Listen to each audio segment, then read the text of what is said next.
Okay, guys, a little bit late coming on. I hope you can all hear me okay. Just checking to make sure I'm live on Facebook and live on YouTube. All looking good. Here we are on Monday, 12th of May, 2025. Let me just share my screen with the charts, and then we'll get started with what we see happening in today's market. There you go. And we are live. There's our charts. Live. With the markets, the Wall Street just opened about 30 minutes ago, 34 minutes ago. Of course, the Forex market opened an hour and a half ago. The US session is underway now, and we'll see what's going to take place. First, we're looking at Bitcoin. Bitcoin. It actually broke above 105,000 today. How about that, eh? It's been going like a rocket all of last week, and then starting again today, broke above 105,000, got about almost 106,000 Bitcoin. So I hope all the Bitcoin hodlers, they're happy. It's looking very good. We're going to higher prices for sure. Just slowly, steady. Nothing crazy, just steady moves upward, and that's great.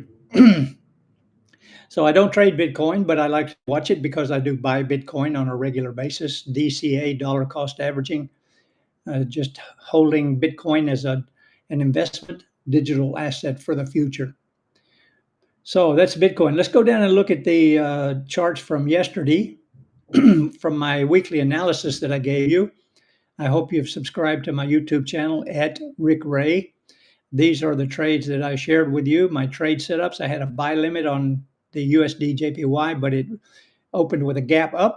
And I did say that in the video yesterday that you could expect to see possibly a gap up with the US dollar. And that's because of the US-China trade talks that were going on over the weekend. And as it turned out, it was what seems to be good news for the US. So that means that the US dollar opened with a gap up and the USD JPY shot up like a rocket. So you nothing you could catch in the morning, but if you stayed through the day or you're watching the London session, then you could have got a good move on the USD JPY. And then the Euro US, of course, went down because of the strengthening of the US dollar, and that did gap down just a little bit, but then it started to kind of stabilize. And then when the London European market opened up, then started to really fall.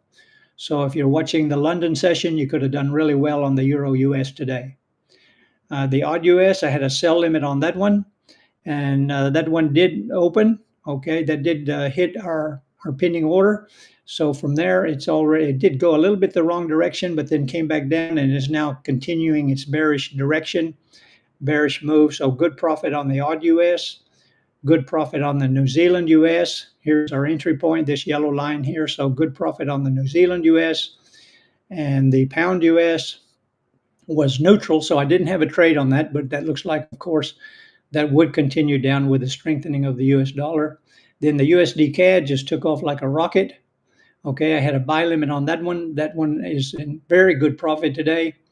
The entry price was 1.3905, and that's where it started out the day and then just took off and is still going up. All right, so that's all of the trades that I shared with you yesterday, except for gold. Anybody want to look at gold? Should we look at XAU USD? Okay, let's see what I had for you on yesterday's video.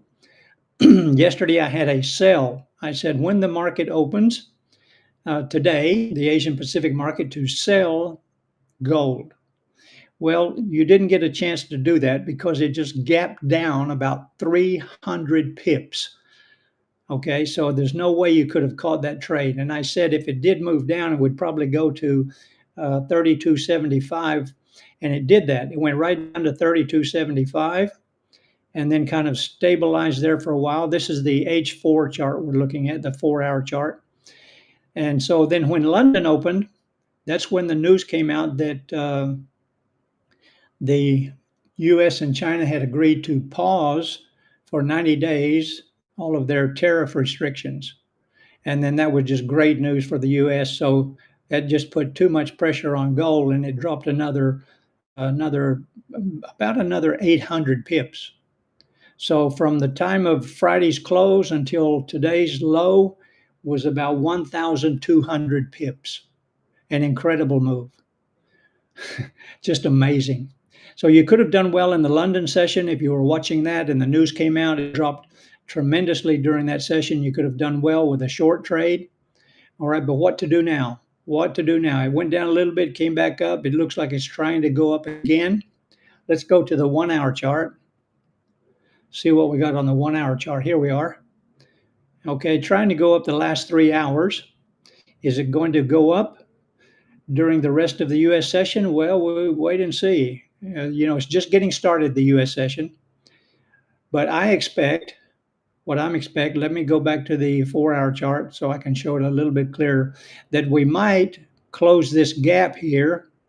And so I have a sell limit at 32.75 at that yellow line right there. I have a sell limit at 32.75 because I'm expecting it to fill up this gap that we have here after this initial drop down, at least fill up this gap to 32.75 and then continue to be bearish, because you see we are bearish on the day chart, we are bearish on the 4 hour chart, we are bearish on the 1 hour chart. It's all bearish.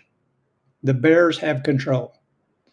And the US dollar is starting to strengthen dramatically today. So that means that puts pressure on gold. But of course, it doesn't just go down forever. Okay, we're expecting to see a pullback, a retracement, and I'm expecting to see that at 32.75. And that's where I have my sell limit. Okay. So if it just goes down from, let's assume, or maybe just possibly, that it won't continue up during the US session and it just starts to go down, I'm just going to let it go. Okay, I'm not going to chase the candles. I don't chase the candles. I plan my trade and I trade the plan. And my plan is to have a sell limit at 32.75. So you say, well, why are you thinking have a sell limit? Because if something is bearish, you want to look for an opportunity to sell. Okay, if you're buying here, that's very risky, because it's pulling back, but you don't know how far it will pull back. The bears have control. They're going to keep pushing the price down. So, but there will have to be some sort of a pullback. Now, I'm anticipating it might come all the way to 32.75. If it doesn't, then never mind. Okay, there will be another trade tomorrow. I'm not going to watch the chart 24/7. I'm not going to sit here and stare at candles, and I'm certainly not going to chase candles. If it starts to go down, well, I just let it go. I don't think it will go down very much. That's just my opinion, because it's already dropped 1,200 pips today, and that's quite a lot. That's a huge move for gold. So we might just see some sideways movement during the US session. There's no news coming out. So that's my plan. Okay, I have a sell limit at 32.75. So I hope you have subscribed to my YouTube channel. That's at Rick Ray. That's where I do the weekly analysis every Sunday, and I give you my pending orders for the upcoming week on gold and all of the major pairs.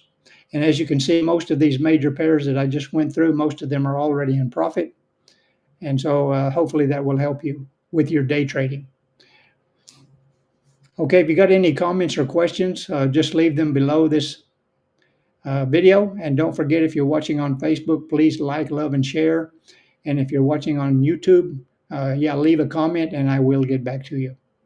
Other than that, I hope you have a great session of trading today, Monday, and I hope you have a great week of trading wherever you are in the world. I'll see you again tomorrow, same time.